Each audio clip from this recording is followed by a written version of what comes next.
Hello, everybody.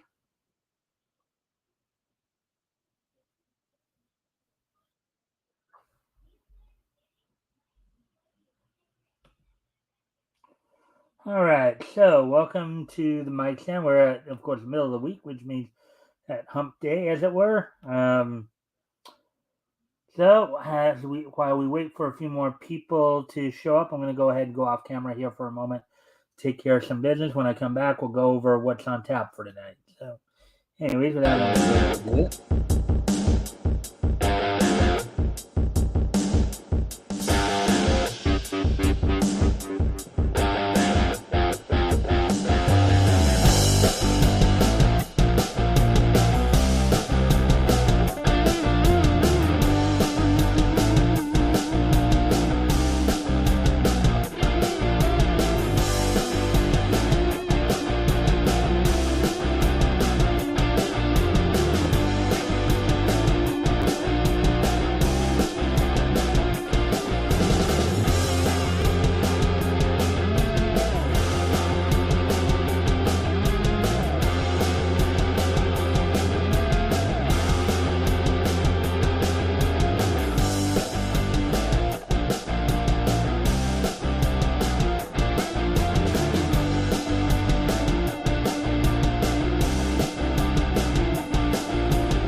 all right, we're back. Let's take care of one more thing here, real quick.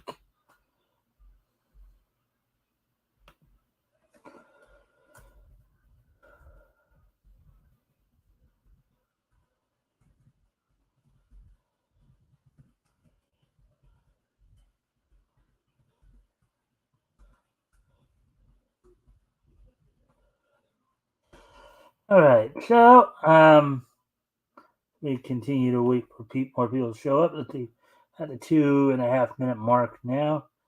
Well, once we hit three, then I'll talk about what's on tap for tonight. So I hope everybody's having a good week thus far. Tonight we'll have more news. Of course, tomorrow night we will probably try to do, if it's posted by then, we'll try to do Indie Comic Showcase. And then Friday, as you all know, RJ Carter will be joining me as my co-host as we look back to finish up our coverage of November of 1939, a book that went on sale at that point, in which we will, of course, be looking at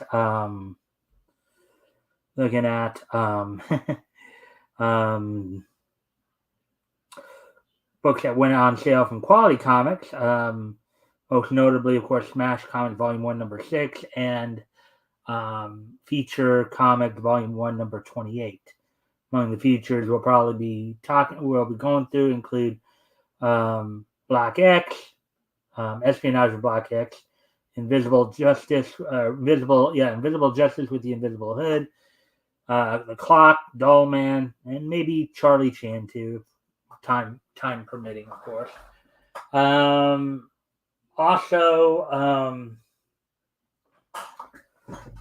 Also, of course, don't forget on Sundays is our panel show.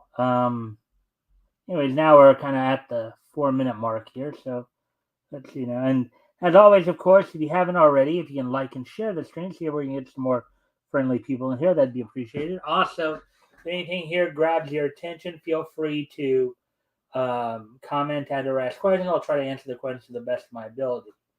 And as such, for tonight's show, going to be going over 3 articles from Bounding Indie Comics, of course, the wrestling wrap up, and then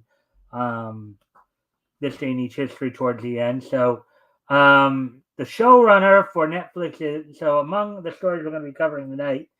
The showrunner for Netflix's One Piece opens up about series creator Eiichiro Oda's involvement in the live action adaptation. It's been officially announced that My Hero Academia, the movie, will feature an original story from the manga creator Kohei Horikoshi. And then there's also a rumor going around coming out of DC Studios that you know, there will be a new Wonder Twins project unrelated to the canceled HBO Max film. So, although that's what's on tap for tonight, we're, of course, as I said, going to also do wrestling wrap up, covering some of the stories coming out WWE and AEW, and then, of course, this day in each history. Without any further ado, why don't we go ahead and get started here? It's now almost 6 minutes into this, so why don't we go ahead and get started then?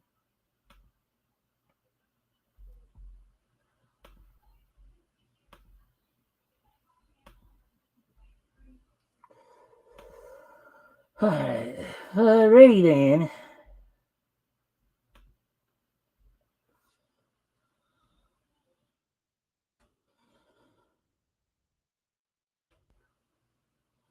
Alright.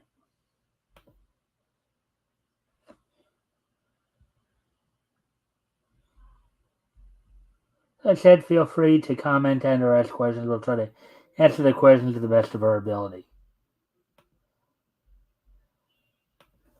Alright, so here's the first article we're going to go over. Netflix's One Piece showrunners open up about series creator Eiichiro Oda's involvement in live-action adaptation.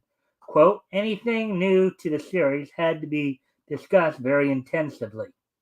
Unquote. Article by Spencer Cooley, published on August 9th, which was a week ago. All right, so here we go from here. So, though the involvement of franchise creator Ichiro Oda in developing the series has been a widely touted fact ever since it was first introduced, showrunners Matt Owens and Steven Maeda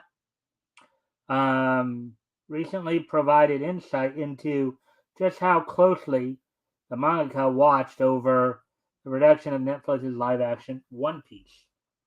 And you got the live-action version of the scene between Shanks and Luffy there, where Shanks kind of passes on the straw hat to him. Owens and Maeda, the former, best known for writing Marvel's Luke Cage, The Defenders, and Agents of Shield, and the latter for producing such television series as Salvation and CSI Miami, spoke to the topic of Oda's involvement in Netflix's press notes for One Piece, in parentheses, which were prematurely leaked and subsequently pulled by the streaming giant ahead of their official street date, parentheses. Beginning with his thoughts on quote unquote meeting and collaborating with me, esteemed mangaka Owens, with the esteemed mangaka Owens told Netflix, quote, I don't think I've ever been more nervous for anything in my entire life, unquote. Quote, here was this person who has created the story I hold so much love and reverence for, and I'm asking him to trust me with his baby, unquote. He added, quote, I'm not going to lie, he was tough in the beginning. This wasn't the first attempt at a live action One Piece, and we weren't the first people to try to express it in a new way. But I think once he realized we were coming from the right place, trying to protect this series and create a new avenue for even more people to fall in love with it, he started to trust us, unquote. From there, both showrunners were pressed on whether there were, quote, any aspects of the story that Oda didn't want you to change, unquote. Taking the reins, Owens began by recalling the, quote, two biggest things that Oda wanted to make sure the One Piece live action kept it as close as possible to the manga, unparenthesed.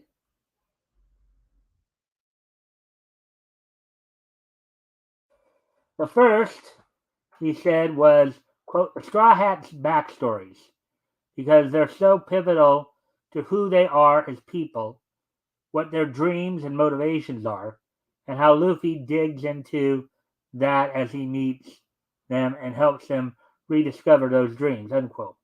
Meanwhile, Oda's second sticking point were the characters' quote unquote power sets as quote specific devil fruit powers and other skill sets were all carefully crafted by Oda, and a lot of imagination went into what different people can do and what the rules are with that.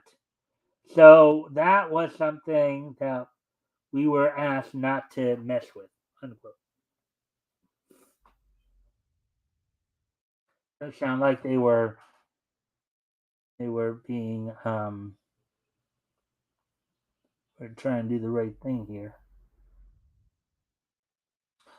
Chiming in, Maeda asserted, quote, "For us, the one thing we tried to do instead was really instill the sense of optimism which is pervasive throughout the entire manga, and really try to find that fine line that would make these characters feel real and grounded and organic, but in the same time, let them be themselves and be characters as they were drawn.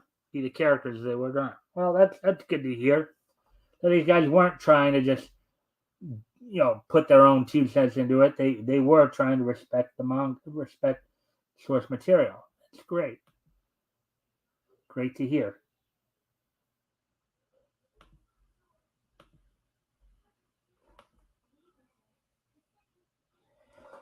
Quote, "The big thing was to make sure that the Straw Hats had the right introductions, the right screen time, the right explanations for who they were. That being said, anything new to the series had to be discussed very intensively with Oda and his team. Like certain storylines that needed to be pulled up, but uh, canonically, nothing has changed."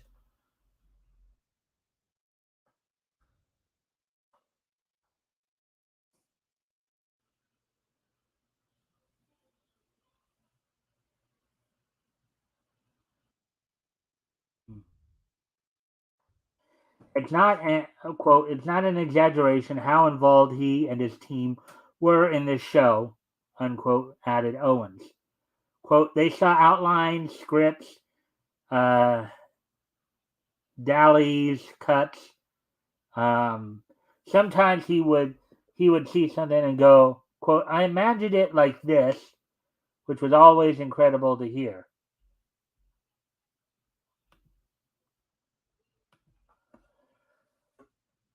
But if he saw something that he had a question about, he would bring it to us. He would explain what the original intent was, and the process became an ever evolving conversation. So it sounds like they were trying to be respectful of the source material, and that's something to be applauded. This may be one of those live action adaptations that actually does well, because it sounds like they are trying to be true to the source material and not just putting in their own little digs or what have you. Taking note of Oda's clear love for and protective nature towards his seminal work, Netflix then asked the pair why they wanted, quote, "to undertake the challenge of adapting this story for live action," unquote. To which Owens asserted, quote, "I think anime and manga are still sometimes seen as things for kids or nerds. That's a hurdle that's difficult to get over. And what this series can hopefully do is show people that anime and manga stories are for everyone." Unquote. Mm-hmm. It sounds like their hearts and heads are in the right place.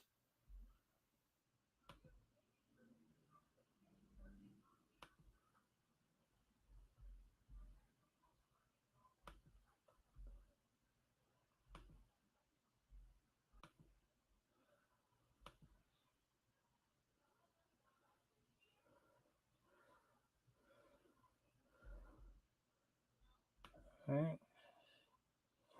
And of course, if you haven't already, feel free to like and share the stream. See if we can get some more friendly people in here. That'd be appreciated. Anyways, also, if anything grabs your attention, feel free to comment and or ask questions. I'll try to answer the questions to the best of my ability. Quote, One Piece is the most phenomenal story ever told, unquote, he said. Quote, if people are more willing to give it a chance in live action, it's worth it. I would love for people to find the show and then go and read the manga to see what happens next. That's the hope. Spreading the gospel of One Piece is worth it, unquote. Quote, for me, there's nothing like an impossible challenge to make you go. Quote, okay, I think that can be done, unquote, and then figure out a way to do it, unquote, opined Maeda. Quote, but the gigantic challenge of it all was made bigger because of this passionate fan base. I've never seen anything like it. I'm sure we will be heavily scrutinized every step of the way, but I welcome it. We're really proud of what we've made. Well, as long as you stay true to the source material and you don't sit there and do what people like Mindy Kaling have done, and you probably will find success.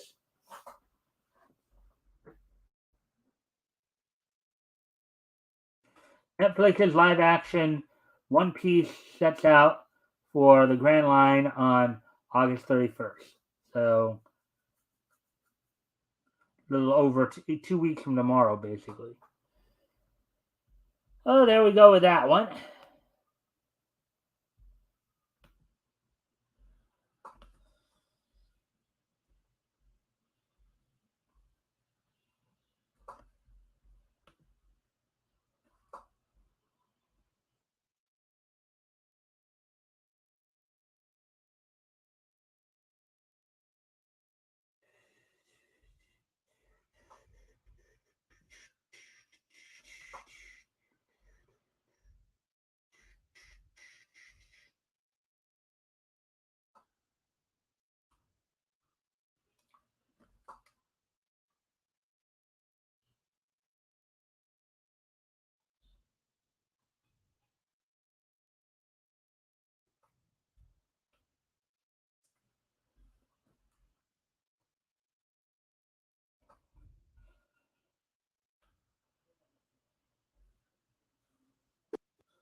Alrighty then. So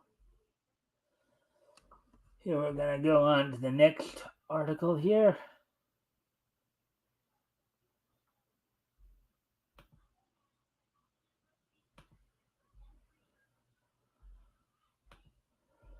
Alright, so My Hero Academia, the movie, officially announced by Shueisha, will feature original story from mangaka Kohei Horikoshi. Article by Nerdigans, published August 9, 2023, a week ago, basically. So, as the series' original manga marches towards the conclusion of its final arc, and the anime's seventh season enters development, Shueisha is continuing the My Hero Academia hype train with their greenlighting of the franchise's fourth original animated movie.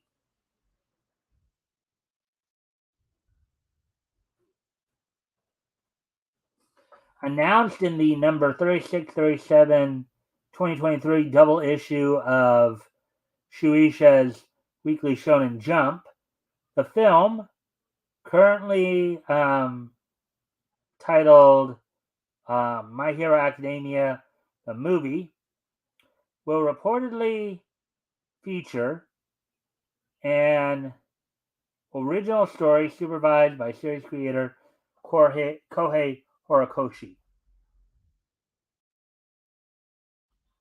In a statement released alongside the announcement, the mangaka exclaimed, as translated by via at Rakul Rukasu MHA. Quote, I was really surprised when they told me that there would be a new movie. I couldn't help but think back to my childhood when a new Dragon Ball movie was being released every year, unquote. Yeah, actually, I've seen some other franchises do that too. Pokemon's another franchise that does that has been doing that as well. It's like you get a movie every year. It seems like. Quote, those made me so excited that I remember sitting in the movie theater with my heart racing like crazy. Unquote, he reminisced. Quote, so I hope the new generation of kids around the world can enjoy the movie just as much as me back then. Well, maybe a bit of a, again, that might have been something lost in translation, the little grammatical error there. But anyway, Horikoshi also teased the film's plot, informing fans that the film will, quote, take place after the war from season 6, meaning that the collapsed society will be the stage this time, unquote. Quote, after having been through so much and learning so many things, um, who who will Deku and his friends fight against this time? Unquote. He rhetorically inquired. Quote, what will they protect? Um, look forward to it. Unquote.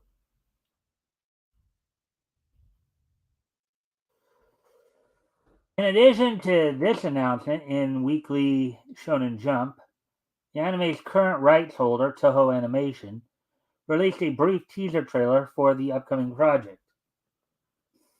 Unfortunately, the trailer itself is rather bare bones, and rather than providing any further insight into the film's plot, instead serves only to recap the franchise's previous cinematic outings: Two Heroes, Heroes Rising, and World Heroes Mission. However, though official details are scarce, a few bits of information can be gleaned from Horikoshi's comments regarding its place in the timeline. With the film taking place after season 6, series protagonist Izuku Deku Midoriya um, will likely appear with his newly acquired control over his One for All powers, and possibly a few emotional threads to tie up.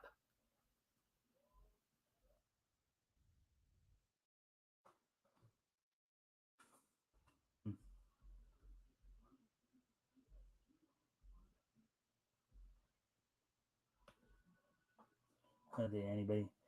Oh, okay. If you haven't already, if you can like and share the stream, see if we can get some more friendly people in here. Also, if anything here grabs your attention, feel free to comment and or ask questions. We'll try to answer the questions to the best of my ability.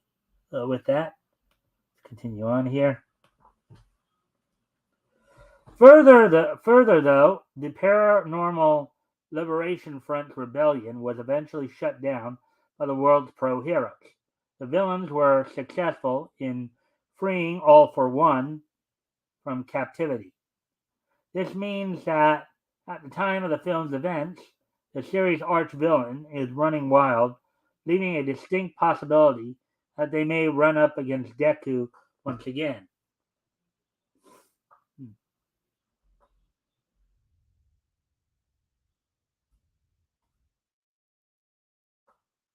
And this is to say nothing of the numerous lives that were upended by the wanton destruction resulting from the war. With much of Musufatu, Japan, left ruined in the wake of the hero's victory, It would come as no surprise if the film's antagonist was someone who blamed Deku for his current predicament.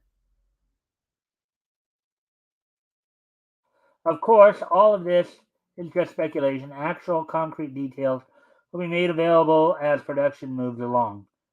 As of writing, My Hero Academia, the movie, does not have an official release date. So it's still in the process of being made.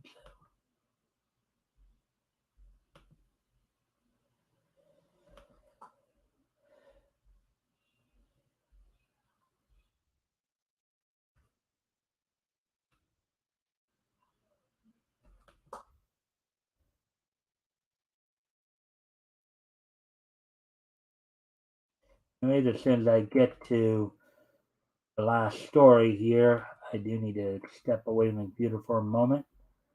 Once I do that, I will be right back.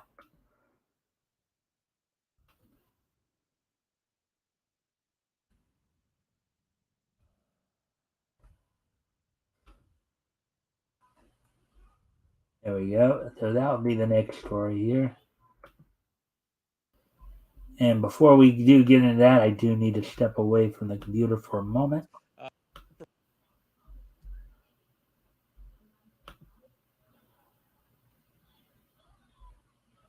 I'll be right back. I'm going to turn on some music while I'm gone.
All right. Well, this next story, of course, takes me back a bit, folks. As of course, I was part of the generation that introduced these specific characters, of course, through Hanna-Barbera at the time. Um, Hanna-Barbera produced Super Friends cartoon.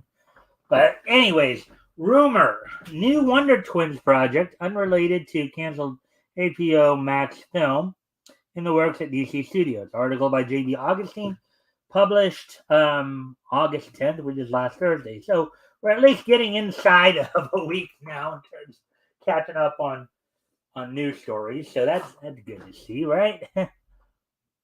um. Anyways, we're at 31-minute mark here. In further blurring of what is a reboot and what isn't, if anything coming out of DC Studios in the coming years James Gunn is allegedly holding onto one more pitch from his predecessors at DC Films. According to a rumor, Wonder Twin powers are still set to activate in the DCU, only not in the form originally planned. Wonder Twin powers activate. Shape of an animal. Form of ice. Or form of water.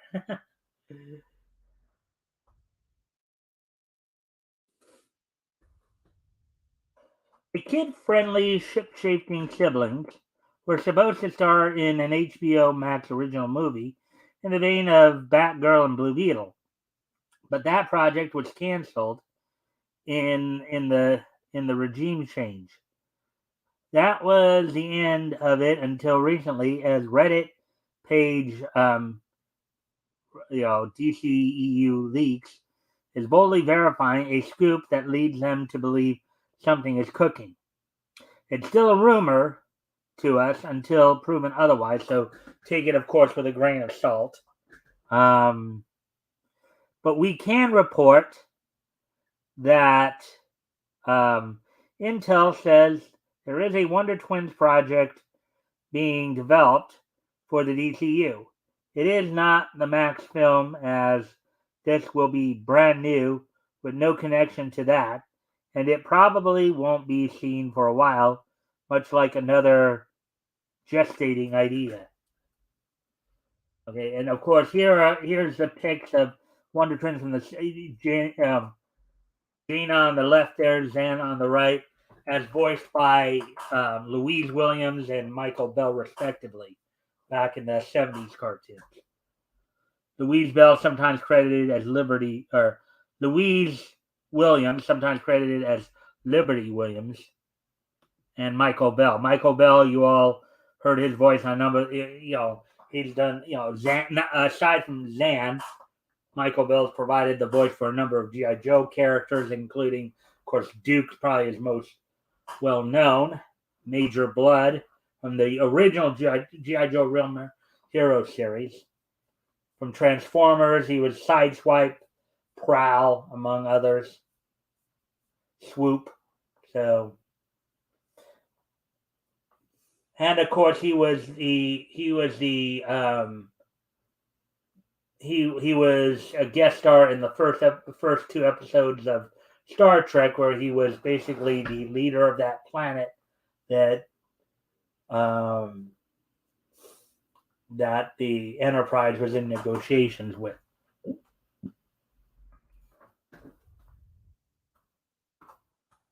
So with that, moving on here, similar to a Flash-inspired series about Central City rogues, we shouldn't expect the twins to unite before Chapter 2 of the DCU. Whatever that will be called or entail, James Gunn is already operating beyond full capacity with Superman Legacy, which is casting more characters than anyone can shake a stick at, and the roster could still get bigger. Gunn has to hold to the promise that Legacy will focus on Clark, who's being portrayed in this latest movie by David Corin Sweat, and Lois, who is being played by Rachel um, Brosnahan, achieve any semblance of balance in what he's working toward with a first outing. Therefore, it would be wise to save the Wonder Twins for a later date when the DCU has hopefully settled into a cozy groove. There's some more artwork. Dan and Gina in the foreground there with their fists hitting each other. Victorian twins can basically hit their hands together and if they make contact, you know, they change. They have transformative powers. Fans of a certain age, like myself, have fond memories of the Wonder Twins, Dan and Jaina, for their appearances in the Super Friends cartoons made by Hanna-Barbera. However, they later appeared in comics and other media over the years. Yeah, like in they actually did develop a Super Friends a comic book, I believe, in the late 70s. Now, granted, the Super Friends that franchise originally started in 1973, and at the time, of course, they had brought it. It was Marvin and Wendy and Wonder Dog. Marvin, Wendy, and Wonder Dog, who were voiced by Wendy was voiced by Sherry Alberoni, and Marvin and Wonder Dog were both Marvin's voice and Wonder Dog's vocal effects were done by the great Frank Welker. So, who, of course, many of you know as the voice of Fred Jones from Scooby-Doo fame, among other things. Of course, they were replaced when Super Friends, when the all-new Super Friends hour premiered in 1976. Marvin and Wendy and Wonder Dog were replaced with Zan, Jaina, and Gleek. Gleek's vocal effects were also done, I believe, by actually Gleek's vocal effects might have been done by Michael Bell. Actually, usually Frank Welker is the one who gets asked to do vocal effects, on some of the shows where there are animals involved. But I think in Gleek's case, Michael Bell actually provided the vocal effects. So, anyways, in the Super Friends cartoon made by him. However, they later, we read all that, including an episode of Smallville. The canceled movie would have starred actor-singer KJ Apa and Isabel May of Young Sheldon as a duo. Anyways. So there you go. So that's all we have for the articles tonight. So we'll move on. And if you haven't already, if you can like and share the stream, see if we can get some more friendly people in here.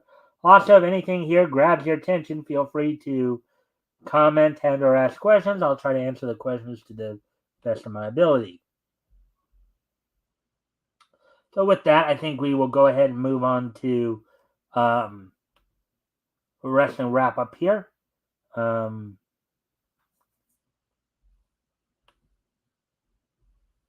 And we do have some pro wrestling. We have some wrestling news here we can go over.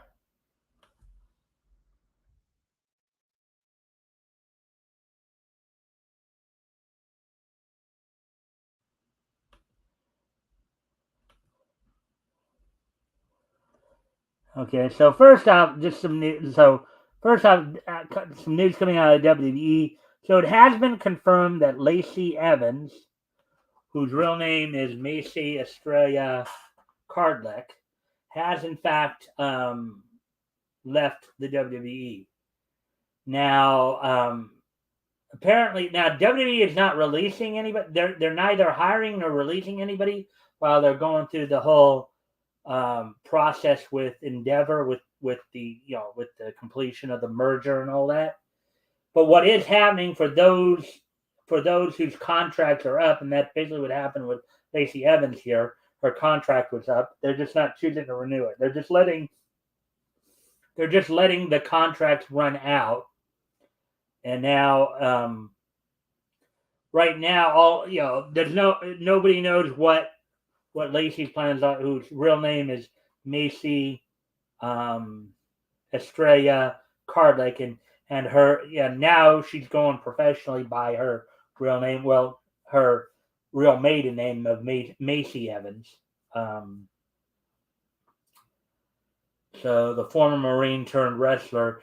There was somebody who suggested to her that she start an OnlyFans account, and that looks like she at least seemed kind of open to the idea there, much like what Mandy Rose did. Except Mandy Rose, of course, did it before she left the WWE. That's kind of partly what led to her being let go from the WWE, in fact. But that's another story for another day. Also, there's been a lot of talk about Edge's retirement. There's some speculation that he may retire after his match with Sheamus on this Friday's SmackDown. What a lot of people are attributing this to is that in interviews in recent months, in some of the interviews that Edge has conducted, he's indicated that when he does decide to retire, he wants to have his last match in his hometown of Toronto, Ontario, Canada, which is where they'll be for SmackDown this week. So he's looking to possibly retire, move on. Now, on to some AEW news. Now, apparently there's still some more heat going on between, CM Punk and some of the staff. Now, there's something going around that he and Jack Perry, a.k.a. Jungle Boy, have had a bit of a altercation. People were initially saying it was a fight, but it may have been more like a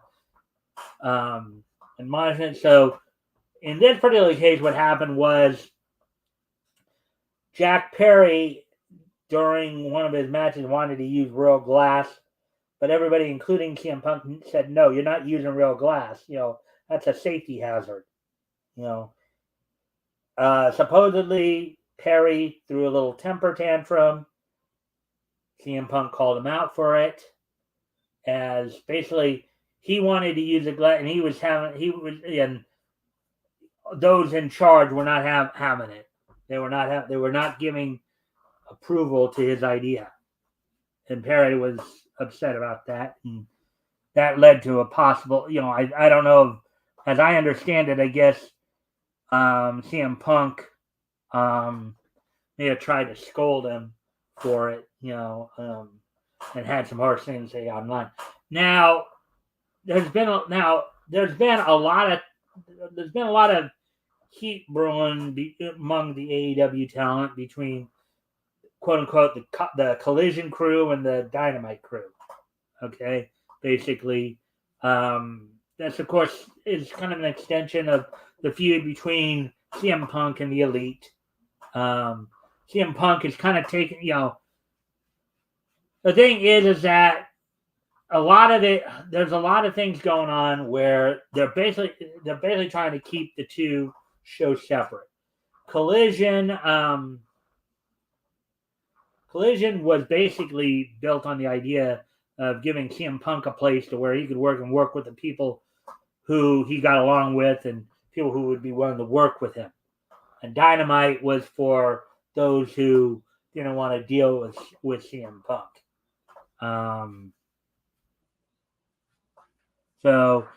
And there's a lot of speculation going on that with that kind of separatist idea between the two shows, it's liable to lead to a locker room meltdown.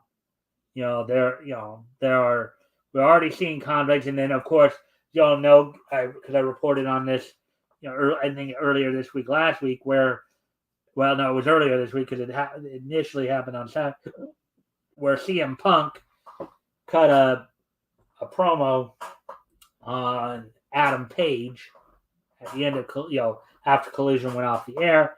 That didn't seem to go over too well with people. And even I even criticized him for that. It's like, dude, you got your own show, okay? Why are you picking these fights? The whole idea of giving you your own show was so we wouldn't have things like what happened at All Out in the media scrum for All Out. We wouldn't have that kind of stuff going on. And yet CM Punk, for whatever reason, just seems to want to keep stirring the pot. Not really conducive to a positive work environment. Now, aside from, of course, some of the news, tonight's Dynamite, in the main event, sees two former AEW World Tag Team Champions taking on each other. Young Bucks, in leading up to their match against FTR at All In, will be taking on Austin and Colton Gunn. In the final qualifying match for the four-way match for the AEW World Title at All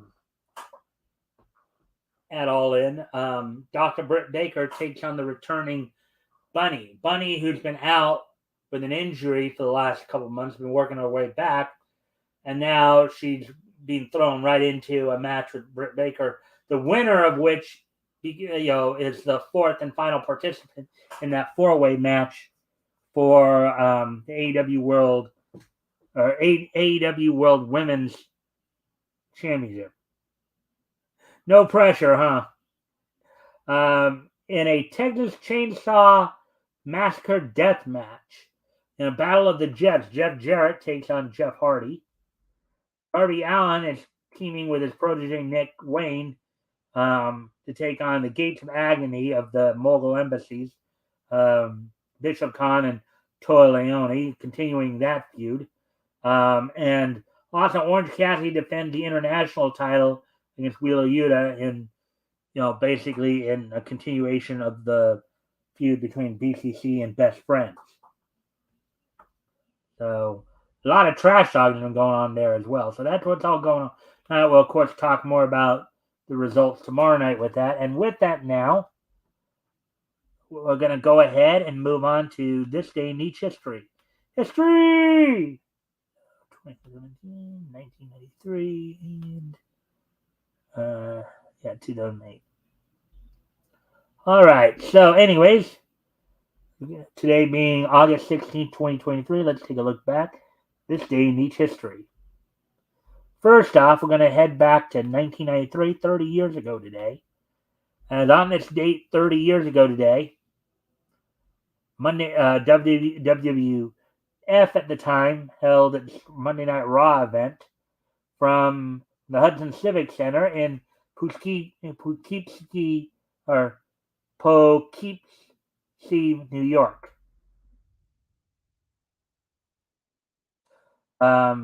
In the main event, saw Bam Bam Bigelow with Luna Vachon defeat Rich Myers.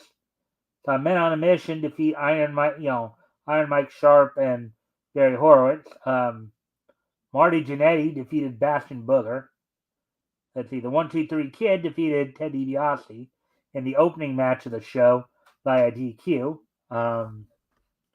So on this date in 1993, WWF held its Monday Night Raw event from the Hudson Civic Center in Poughkeepsie, New York. And now moving on to the next piece in each history. On this date, 15 years ago today,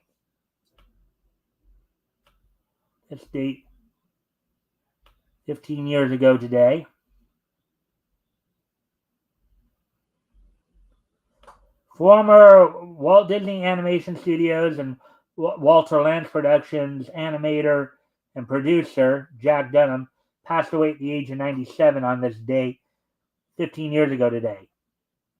Dunham had, of course, worked on a number of projects for Walt Disney Animation Studios and Walter Lantz Productions, including, of course, Oscar the Lucky Rabbit for Disney, and then he would later work for work alongside Walter Lantz on some of his earlier works, some of the works predating, Woody Woodpecker, Andy Panda, and all that. So on this day in 2008, Jack Denham, animator and producer for Walt Disney and Walter Lantz, passed away at the age of 97. Anyways, now moving on to the final piece of Nietzsche history. We head back just 6 years ago, as on this date, 6 years ago today.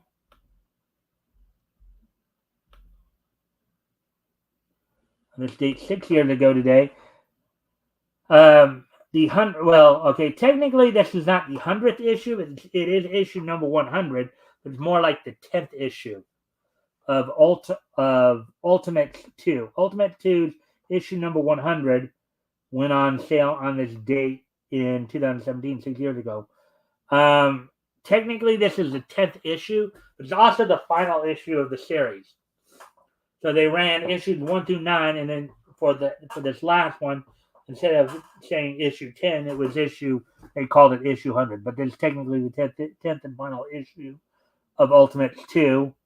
Went on sale for $4.10 for 36 pages. The story was Garden of Ideas, written by Al Ewing, with art by Travel Foreman and Felipe Andrade.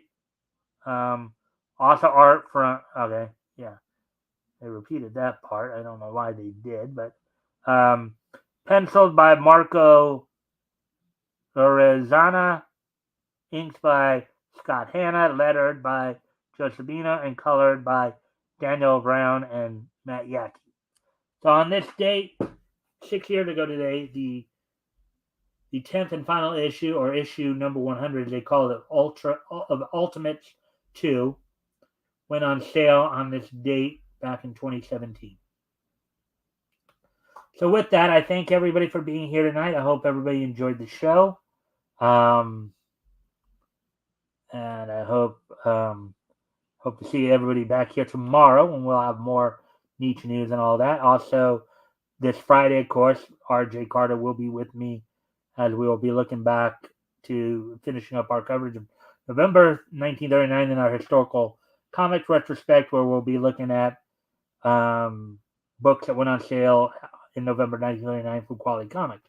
So with that, I thank everybody for being here, and I will see you all tomorrow. Bye.